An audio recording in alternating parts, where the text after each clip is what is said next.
sometimes the hairdressers are complete. Namaskar and welcome to this exciting episode of Sattology, debunking mythology. Sattology means science of truth or study of truth. Opposite of that is mythology, which means science or study of fake, lie, or imagination. The travel. We all want to. A lot of Artemis was there, and many other space launches are there. Many space companies are there all over the world, but the United States leads in many of these areas with their successful private corporations like SpaceX and the government-funded ones like NASA. Now, the one thing I must tell you before we go on to this show, join our Sattology course, 12x course, and also a yoga course. If you can, join us and follow us on Twitter, Facebook, and I've been told to say this, and other social media platforms. We are also launching the LitFest, which is already, many authors have already confirmed. So please let us know you join there, and if you receive your invitation letters, then please respond back and let us know your confirm your availability. I have a very special guest today, and it's going to be a very special topic. You loved this last discussion with us on UFOs, so you know whom I'm talking about. Carpentier. So let's welcome Carpentier. Welcome, Com. Welcome, Namaskar. I did not mess up your name this time, right? No, you did very well. Thank you. So this alienology is like, so many facts, and people are discovering a lot of images are there, ancient images are there in every single culture, and it's all common images. So tell me, what is the latest going on, and how real is this aliens philosophy or alien facts that have been retrieved? Well, as you are aware, there has been a process, or rather there is an ongoing process of disclosing a lot of information which has been kept hidden at the level of the various government agencies which have been in charge of the analysis, investigation, and as it were, also the management of the so-called UFO issue, which is now often called UAP, unidentified aerial phenomena, because UFO had become too folksy and almost corny. So to give a more serious image, they moved to UAP. But let's face it, both UFO and UAP have long been misnomers, because we actually know, or at least some people know a lot more than we have been told, that most people have been told, and therefore they are not unknown or unidentified. For most of them, they are actually identified, but they are just not officially recognized, because there is a sort of an enduring, I would call it a fear, but it is also a position, a doctrine, a policy of the leading world governments, that they should not disclose this reality to the public, because the public would become, in unexpected and unpredictable ways, which could be very disruptive and damaging to the current global and national systems. In other words, there is a sense, right or wrong, that the current situation in the world, as bad as it is, can be kept together, provided you don't suddenly reveal to people certain realities which would upset the apple cart, if you know what I mean, which would show that a lot of what we have been told is simply not true, whether it's in the field of history, of astronomy, of physics, of biology, even of literature and religion. A lot of things would have to be changed, revised, reviewed, and this has happened throughout human history. Human history is a long series of reassessments. But it's, of course, a very painful and risky process for the ruling powers, and they prefer to keep a lot of things hidden at all levels. In other words, we are not told a lot of what is really happening and a lot of what reality is about. So we are left, for most of us, to live in a practically conditioned and manufactured world in which we believe that there are certain facts that are clear and certain, and everything else is either conspiracy theory or primitive imagination or just superstition and mythology, as you put it. So if we break out of this hold that we are in, then we realize that the world and reality are very different from what we have been told. So nowadays we are at the point where Congress, after many years of sleeping on the issue, I'm talking about the US Congress, of course, or even every now and then trying to find something out and being told there is nothing and essentially closing the chapter.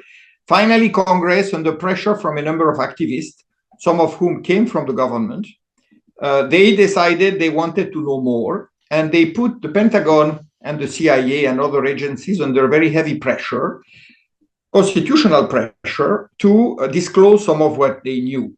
And until now, the policy of the state agencies, the security agencies, and the defense intelligence agencies has been fairly typical. They are still saying, we cannot tell you what we know because it's too damaging to national security if we reveal it. And therefore, we can only tell you that there is something there and we are doing some research and we will do some more research. But right now, there is nothing more we can say. And of course, this has not been found acceptable by many members of Congress. So they kept saying, you must provide some of the documents that you are holding back. And we all know that the government holds a lot of things back. I mean, in every field. Look at what's happening now with the Biden papers. So it's very natural that the government should have kept a lot of things they know about UFOs or UAPs from the public, and that even whatever they are letting out now is a very small proportion of what they have.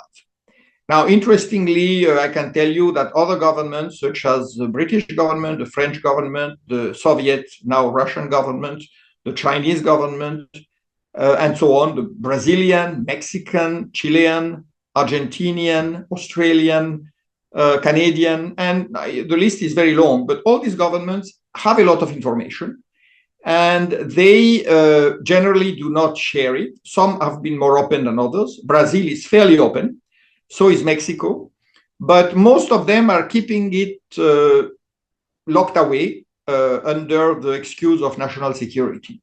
Now, what is coming out is already quite, I would say, mind-boggling for the people who are not previously, who were not previously aware, but it is still a very small portion of what is to be found out.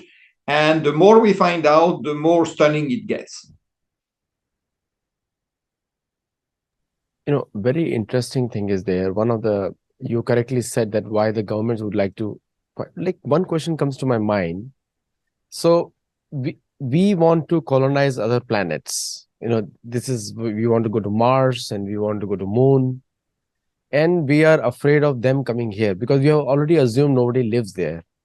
So how far true is that assumption that nobody lives there? No, that's completely false. As a matter of fact, it's been known for a long time in certain quarters that there is plenty of life out there. And if you listen to a number of very credible spokespersons and witnesses, you realize that there is a lot more that we know. I could mention half a dozen high-level government and military officials in as many countries who would tell you that not only has there been a series of contacts with certain so-called extraterrestrials for the last almost 100 years now, but of course we are not even looking at history where there are isolated cases. We are only looking at what we call the contemporary period, the modern age. And ever since the beginning of the 20th century, at least, there have been contacts that have been reported, analyzed, discussed. And some of those proofs are absolutely, completely unfalsifiable because they are official. They carry all the seals of the governments that emitted these documents.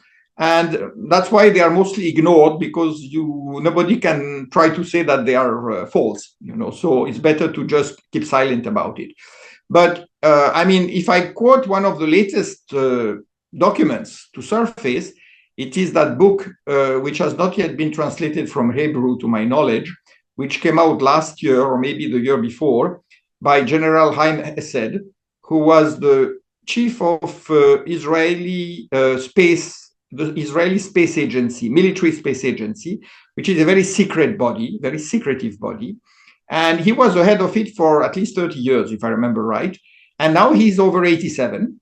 And he wrote a book in which he says that not only are extraterrestrials here from many different parts of the universe and probably from different dimensions, which mean different space-time continua, but also that they have collaborated with some governments, especially the US government, and that together some governments have mounted expeditions with these aliens, and the aliens provided the transportation, and they took some of the trained officers from the human population to other parts of the universe, in particular to Mars. No need to mention the moon, because the moon is obviously our neighborhood, but to Mars and beyond. And apparently there are already stations which are manned by both extraterrestrial and humans. At the human level, it is handled in a military structure. And as you know, the US took a very long time to acknowledge they had a space force. And then when President Trump decided that he wanted to make it public, then he, of course, took credit by saying, I'm creating the Space Force. But the Space Force has existed long before Trump became president. And this is something which obviously you can argue about and say, these people who are talking about this are probably not quite sound, or they are talking nonsense because they want to become famous. But it's, let's face it, seriously speaking, it's very hard to know that a top security clearance officer like General Haim Esed from Israel, which is not a country where people are given to wild and crazy humor, how would he write this, publish it, saying that I have nothing to lose now since I'm near death, so I can say it. Clearly, if he were alone, there might be a very peculiar case of mental or otherwise deception, but again, there are several very high-level officials and officers who have said so, and the list includes not only the US, but also the former Soviet Union, I mean Russia now, and the French, the British, at various levels, because they didn't know everything, or probably didn't want to say everything. And as you know, this is a highly compartmentalized area, so you are only given need to know. Even the President of the United States is only given need to know. And depending upon how trusted he is by the military-industrial complex, he is given more or less information about it. As you know, President Carter, for example, said that he had never been allowed to know what was going on. President Clinton tried very hard for years and was not given the facts. President Obama began to say that there were indeed craft that were flying at speeds and with performance levels that were quite unachievable by human beings. And he said that on television, but then he kept it fairly general, saying, we really don't know what they are, which of course is a white lie. And so on and so forth. I mean, some presidents got to know a lot more, like President George Bush, the father, because he had been the head of the CIA. But then President Reagan was briefed, and he even wrote about it in his personal journal, which has been quoted, published. And you can go back so many years. I mean, you go back to Admiral Byrd, and Admiral Byrd left a private diary, and the diary was published by his nephew. And the nephew was interviewed on television on various occasions, and he was never shy to explain that what he had published was indeed his uncle's journal, and that the uncle, when he had been to Antarctica in 1946 on mission High Jump, which was a US Navy mission, he had indeed encountered creatures from other, you might call it other planets, who had taken him to some secret location under the polar ice cap. and who had explained to him that they came from another civilization and that they pretty much had control of the planet, but that they were watching us to see how far we would go with our newfound nuclear power. So these things have been hidden, and I think there is no point in pretending that they don't exist. I mean, they are there, you know. So if you go back all the way to World War II and beyond, there are records from the Soviet Union that in 1942, the Soviets were contacted by a particular kind of aliens, the so-called Greys. And the Greys had been in touch with the Germans under the Third Reich, and they contacted the Soviets as well as the Americans. Now, it's interesting that according to the Soviet records, the first contact was made in 1942, that is at the height of the war. Whereas for the Americans, well, that's a controversy because they say in 1942 there was already a contact, and as you know, there was that famous incident in California, the so-called, in fact, it happened over Los Angeles, you know, when Los Angeles was buzzed by some very high-flying craft that were feared to come from Japan. And in fact, they were flying discs. And all the coastal air defense fired at them. And, you know, that went on for hours. And it's called the Los Angeles Battle. I mean, you find photographic records of it. General Marshall, you know, the man who later on founded the Marshall Plan, he reported to the president. And at that time, it was decided that things should be kept quiet because it would make the public very paranoid if they thought that they were also threatened by some extraterrestrial non-human force. So this was kept hidden. So it sounds like 1942 was about the time when things really became very hot on this subject, both in Europe and in America. And then, of course, in 1947, you have the famous Roswell case, which obviously did not catch everybody unprepared, because we know that the US armed forces had been investigating the issue of extraterrestrials for years before that. And therefore, 1947, Roswell, was clearly like a sort of an actual impact where two craft fell or were somehow shot down, and they recovered the bodies and they recovered a lot of equipment. And therefore, that was a sort of proof of the pudding, you know, that you actually have craft in your hands. And this was confirmed by a number of officials, both in the US and Canada. So clearly, there was a knowledge of that which was kept in reports, some of which have been declassified. So you can actually see these reports. So there is absolutely no point for people to keep saying, well, you know, there is no evidence and we don't know what really happened and all. This is all make-believe. It's all obfuscation. See, one very interesting thing comes is like some of these alien aircrafts are captured and they are now being discussed also. Social media has many of their pictures also now, but it's a very, very well known, all ancient cultures, they had knowledge of that, people are visiting them, all ancient cultures. And in fact, Indian scriptures are filled with those references, where people are visiting. Obviously, there is a degradation, there is a classification of who are good and who are not good. But there's one very interesting passage comes in Mahabharata.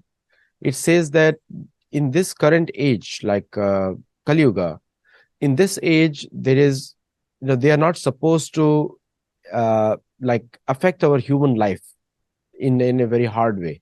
So all those things ended with the last age after the Mahabharata war. Now but the thing is, like, still people can come in, people have come in who have technology, they are coming in. So how does it, sometimes I feel it's maybe it's my thing, the fear psychosis is created to generate more funding. Is it also right? Because we have not seen them directly affecting anybody's life so far as human, disturbing human's life. No, well, I wouldn't quite agree, because a lot of people have been deeply shocked by encounters with aliens. And some encounters are very positive, but some have been very disruptive and even fatal.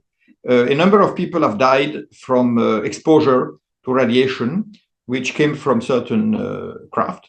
And others were so shocked that they practically lost their minds and had to be whisked away and treated in separate facilities, particularly people who belong to the Air Force, security forces, to the special forces that deal with these issues.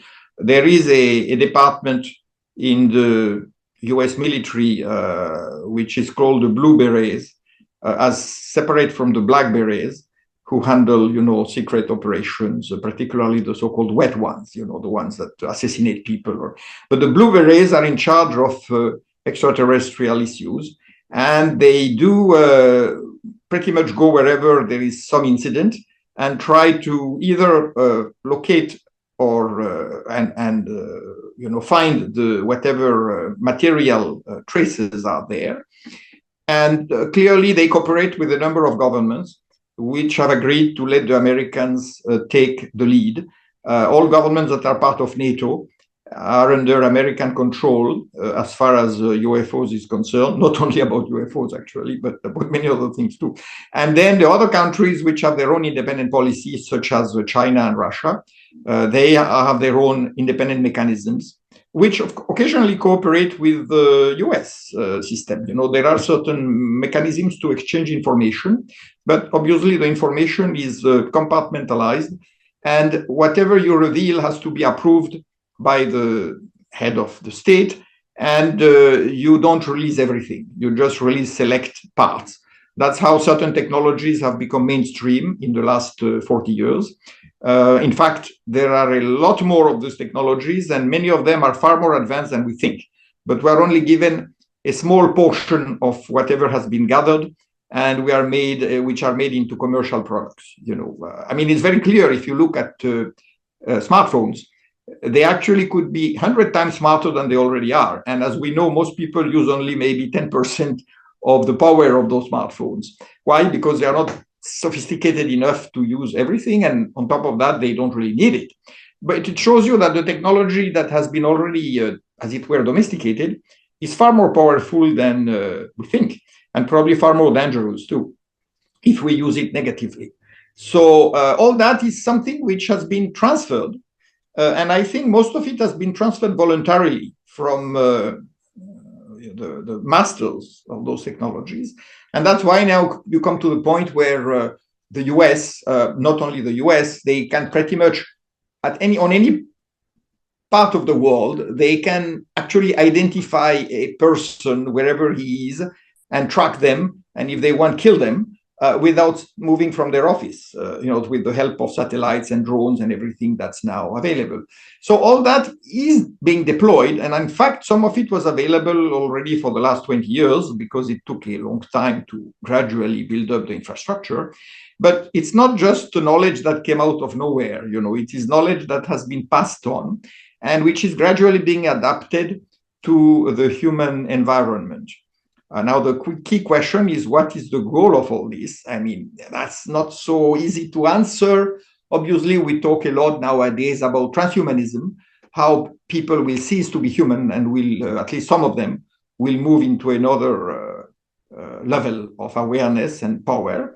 And you can connect that to what Sri Aurobindo said about supraconsciousness, except Sri Aurobindo understood it only in the positive spiritual sense.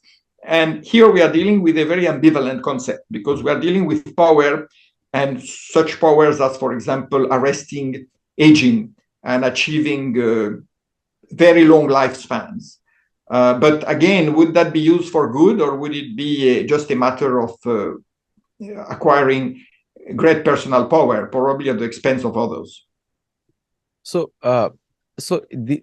Are these phenomena recorded in India and other Asian countries also, or the records are not available? Because mostly we hear from the Western accounts only, mostly American.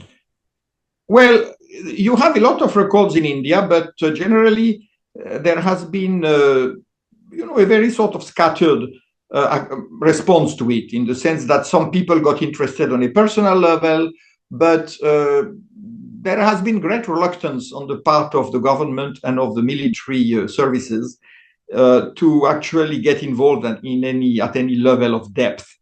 Probably because there is a great disquiet again about that that would cause to the country's stability. If it were acknowledged for what it is. I'll give you an example which we had already discussed in a previous show on this topic. What's happening over Kashmir is often involves UFOs, which are based somewhere in the region of Aksai Chin between India and China. And a lot of them have been filmed or photographed and have been reported by the by the Indian Air Force, and obviously by the Chinese Air Force as well. So for a long time, the story was, well, this must be Pakistani or Chinese drones, or whatever kind of vehicle they have. But, it doesn't make sense to assume that Pakistan has such a craft, and even China would not possibly be at the level of manufacturing such technology. So then the alternative explanation was, well, then maybe the Americans gave the Pakistanis something. But then again, or the Americans are using their own craft. Now, in some cases, that could be, because the Americans obviously have developed some pretty sophisticated secret technologies, and they may use these vehicles in certain situations where they feel that they are not likely to be intercepted. So there is always, not always, in some cases, there is an element of doubt as to whether these things are human or whether they are ET, so-called extraterrestrial. But, one hint of what is really happening is given to you by a number of witnesses who tell you that they were taken on board certain craft and they saw people in uniform working side by side, and some of them were human and looked like they could be American or Anglo-Saxon, and others were Slavic, and others still were not quite human. So they were something else, or they might have been hybrids, because there has been a hybridization program going on, and for all we know, a lot of human beings if not all of them, are probably hybrids already. This is what the Tibetans tell you, that there was a race of monkeys living up in Tibet, and then they were crossbred with some extraterrestrials, and they became the Tibetans. So even the Dalai Lama will tell you with a smile that their ancestors were monkeys. So they knew about Darwin before Darwin came into being. But the fact is that there is probably an element of truth in those things, that humans are the product of genetic engineering, and that the genetic engineering is still going on, whether it's at the physical level or whether it is purely at the mental level, where they are essentially changing our brain capacities to be able to acquire new skills and new functions. Because essentially, if you are going to go into a space civilization, then you need to have special skills and special brain functions. Very interesting, because I'd like to research and study, and you gave me some now topics to research now. So now, because it's very well known that Yaksh and Rakshas in Mahabharata and Ramayana, they live in that area, Tibet area, and it is controlled by them. Kuber is supposed to live there, and Kuber is a devotee of Mahadev, and he lives there, near Kailash, and that's a location of the Gandhamadhan mountains also, because after the Kailash range is Gandhamadhan mountains and Shatashringa mountains after that, and they are beyond Himalayas, Gandhamadhan, and then very clearly mentioned in Mahabharata and Ramayana, both places. And since this, I'm hearing for the first time from you. So it is giving me a research topic that yes, there is some credibility to, because Arjun in Mahabharata sees all these people coming out in different planes, in Mahabharata referred to as chariots. They come out in their own chariots, and those chariots make a lot of noise. He refers to them and he meets them also. So there is a text for which can make it a basis on which is recorded already. I'm just surprised why Indians are surprised. I'm surprised at that. So is there a recorded instance where an Indian Air Force pilot captured these images or reported that something? Because I have not seen any news so far. Well, it's been reported in things like India Times, which are not quite mainstream, but which are quite widely read. And I have talked to some pilots who saw UFOs in the Himalayas and who had quite direct experiences. You might even call them dogfights with them. And as I told you, I think on a previous occasion, or maybe I didn't, I and another person who was interested in the subject, the late Ashok Parthasarathi, the son of G. Parthasarathi, who was one of Pandit Nehru's close confidants. Ashok Parthasarathi, as a young man, became the chief scientific advisor to Prime Minister Indira Gandhi. but he had seen a lot of things during his career as a physicist. And he was interested in UFOs. And when we discussed it, he said, let's try to bring it up to the Prime Minister's office, because the Prime Minister's office got a lot of reports from the Indian Air Force about encounters, especially on the upper Himalayas or over Ladakh. So we did that report, and we even got some eminent scientists to support us, including the late Dr. M.G.K. Menon, who was from the Indian Science Academy and from many other science academies, and who was also a nephew of, the famous Menon, who was Home Secretary, who brought together the Indian princely states and made them adhere to the Indian Union. So it was obviously very well supported. But the PMO, I mean, it was under Prime Minister Manmohan Singh, and Manmohan Singh was not exactly a revolutionary thinker, so he stuck to the tradition. He referred it to some scientists who are official advisors to the government, and those scientists are very timorous and conservative ones, and they didn't want to venture out of the sort of familiar turf. So they said, well, we don't know what it is. There have been these reports, but then again, why should we raise this issue? It's very sensitive. Everybody will make fun of us. And the Americans will say that the Indians have gone cuckoo and they are just believing in extraterrestrials, because that's been the American policy, to ridicule anybody who gets too close to the subject. So the answer was a non-answer. It was essentially that nothing would be done about it, and that some silly explanation could be found, that maybe the pilots had been misled. They had seen Venus, and they thought Venus was a craft or something like that. So essentially, that was a way of burying the topic. That tells you there is evidence that's been collected in India. But as I said already, the official response has been very muted or embarrassed. And the reason is also that India has not been kept in the loop by the powers that are the most influential, and probably does not feel very good about it. So they are always wondering, are the Americans doing something that we don't know? What about the Chinese? And therefore, should we raise the issue and find and reveal that we have been left behind? So sometimes acknowledging something like that is also acknowledging your own ignorance of the topic, and that is not good. And no government likes to do that if they can help it. See, both Ramayana and Mahabharata texts have many references of planes, like even when Ravana is flying from Lanka to Kailash, using a plane, and it is said that the sky was filled with planes. Many references, many references. So, like from my study, because I have not studied the whole world, but I'm simply basing my text on the ancient text of India. Now, the very busy corridor is Kailash and Meru Parvat, which is Khantegri, and Lanka. Very busy corridor, this corridor. And obviously Central Asia, which is occupied mostly by Russia and other Central Asian states.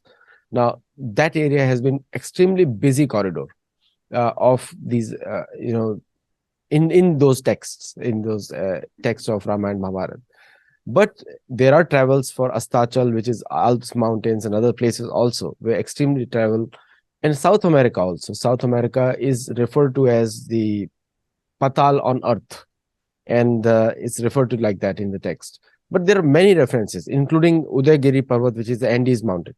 Now, I'm using the Sanskrit words here because these, our ancient texts, they refer to them in Sanskrit language. So every place was named that this is the Andes mountain, this comes after this ocean. And so this is like a very commonly discussed topic, not given importance at all in Ramayana Mahabharata, because it is such well-known common topic. So I'm very interested. First time I'm hearing, I'm again admitting, first time I'm hearing from you that yes, there was a discussion in the Indira Gandhi's office and even Manmohan Singh's office about these occurrences.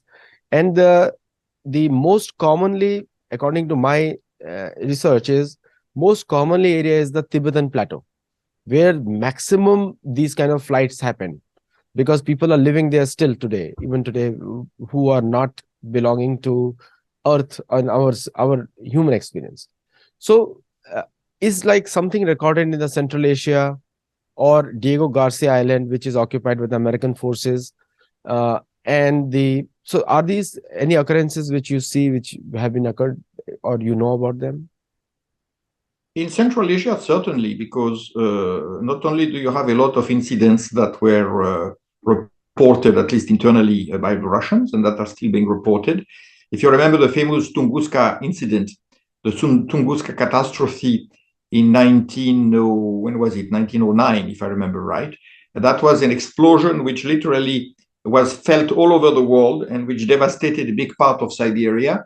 And it was never explained convincingly, except by those who claimed that it was a spacecraft that blew up for some reason.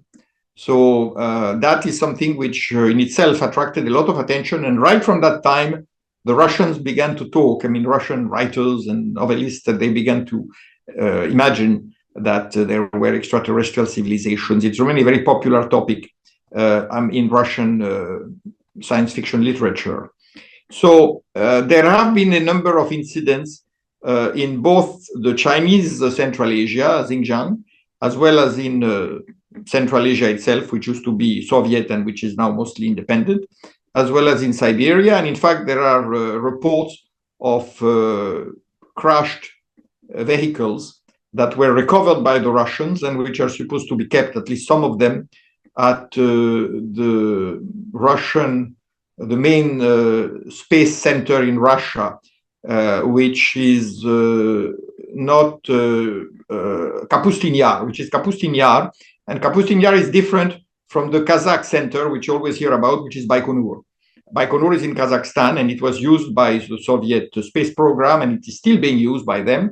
But the Russian space center is at Kapustin Yar, and that's where one of the places, at least, where they have kept some of those craft. I mean, keep in mind that Gorbachev spoke about that, and that he even talked about it with Reagan when he met him. And Reagan was surprised that Gorbachev was actually knowledgeable about it. But on the other hand, Gorbachev wrote in his memoirs that Reagan said to him, listen, if we are attacked by extraterrestrials, would you come to our help? Because we would all need to be together. And Gorbachev, according to what he wrote later, had said to him, yes, if the planet were attacked, then we would have to come together.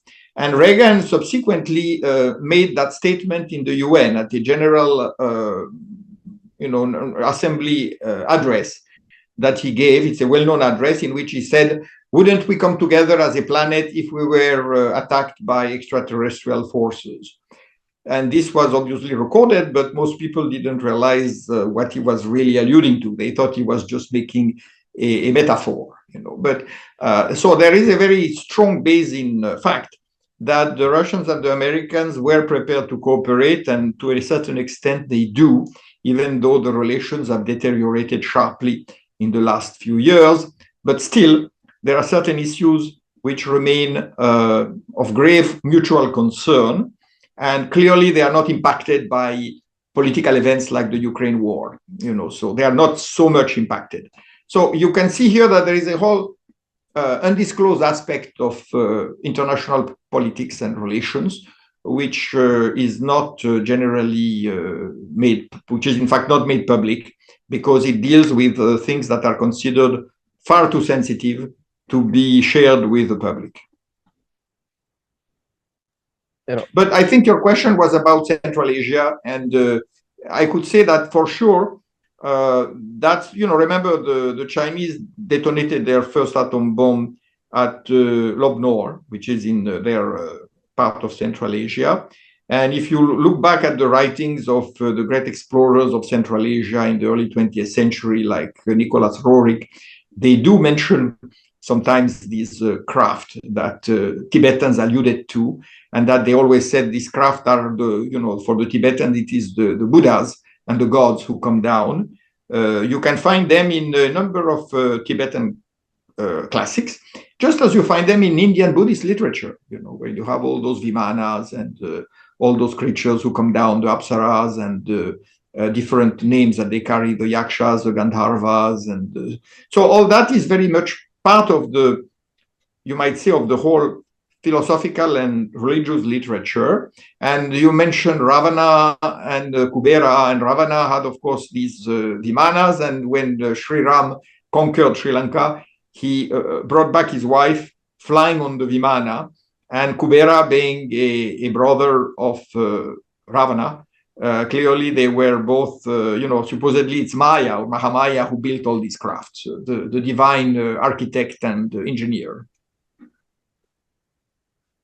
Yeah, I mean, so much mention about planes, and there is an entire book on planes. Viman Shastra is there, where yes, like different vehicles are recorded, and I think NASA has got hold of it and using it for their own purpose.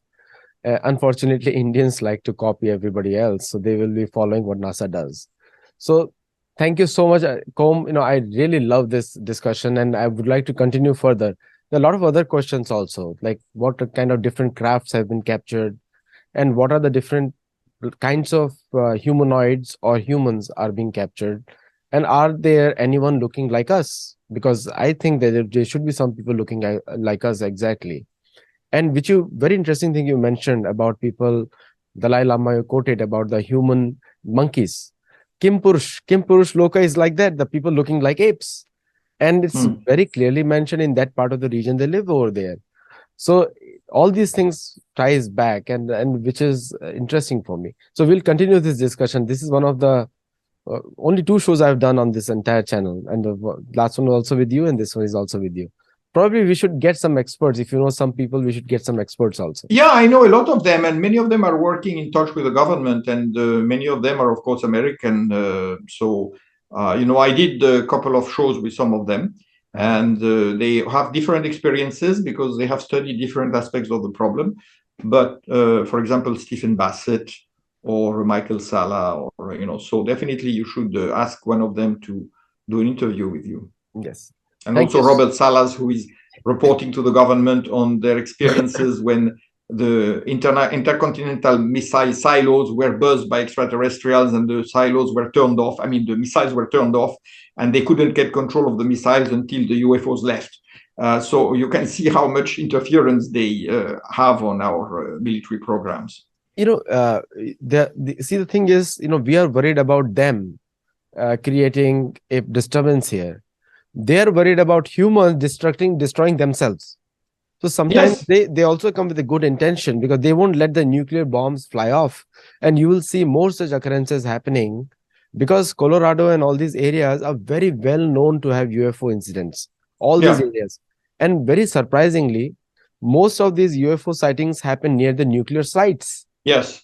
They have visited every nuclear site in the world, and very often they have played with the controls because they can actually interfere at a distance. Even highly secure controls, they are able to switch them off, switch them on, and see how things work, just to show also that they are able to control the situation if they want to. Because I am of the opinion they come here to help us so that we don't self-destroy ourselves, because they know how because see, there is someone responsible for maintaining life on this earth. I strongly believe, because I read from Mahabharata, Ramayana, and they say that somebody has to protect, because otherwise humans will kill themselves completely. Yeah. If we are their experiment, they are obviously interested in keeping the world that they have created and seeing how far we go and making sure we don't go too far. Exactly. I mean, I joke sometimes, and because again, my information is coming from there. I joke that China will not be able to attack India much because over Tibet, even the best of the best fighter planes can fly. Even B-2 bombers have to avoid the plateau because they say for various reasons, because of the heights and the gravitational pull goes down, and they have to really go high, 50,000 feet up to cross that plateau. And most commercial airlines also don't go there. And also because there are certain areas of the world which are off limits, at least to military incursions. I mean, Antarctica, there are lots of places in Antarctica that will be avoided by all planes, even though, of course, now there are international agreements. But the reason for these international agreements is that the planes were simply not allowed to go there, and not by any human power, but by whoever is there. And many pyramids have been discovered in Antarctica, which is very surprising. And then those pyramids have very strong wavelengths. So they're active sites. It's not just, I was seeing one military flight. I was watching it on radar, and suddenly I saw on the flight radar, it's a commercial app, available app, everybody can see that. They avoided the entire Antarctica and then went little north, and then they went to Australia. So there is a reason why these very powerful planes, like you and I won't be able to even see them sometimes, but these planes cannot go over the Antarctica flight, they cannot take it. So it has been recorded. Yeah. Not only that, you have employees of the National Security Agency, the NSA, which is even more secretive than the CIA, who have said, in particular, there is one who wrote a book about it. I mean, he broke the secrecy, saying that there were regular contacts with extraterrestrial beings, craft, who communicated the instructions. So there are certain agreements, and they have to be respected. You don't go there, you don't do certain things. They give you a certain amount of freedom, but they don't let you do other things, and you know better than to risk it, because they will simply knock out whatever you send that way. So it's clear that there is a sort of a protocol of how far you can go and what you can do. And a lot of the science fiction that you see in the movies is actually produced by that information. They are essentially letting you know, but they are letting you know in a fun way, so that you don't get it, take it too seriously, and you think it's all fiction. I mean, Indians are not surprised. If they see any plane over there, they will say some devta has come, they will worship, and they'll be very happy. Yeah. But generally the problem is mostly in the Western, there's a scare tactics being used, fear psychosis being used. Like you correctly said, that they interfere with the nuclear controls. I'm sure they will interfere because they need to protect the earth. And so some of them are good-hearted. Some of them, like the bad-hearted ones, Mahabharata says, are not allowed to come in Kali Yuga, because the human potential is very low right now, and it decreases. But the good ones are allowed to come because they manage the world. So there is a one world government which Charles and WEF will be very sad to learn of. Yesterday I heard his speech. It was funny. So thank you so much, Kom, and thank you all the viewers for watching, and do let us know your feedback. And I can see some questions coming in. Do comment on YouTube there, and I'll be happy to answer there. Thank you. Namaste. All the best. Namaskar. Bye-bye. Bye.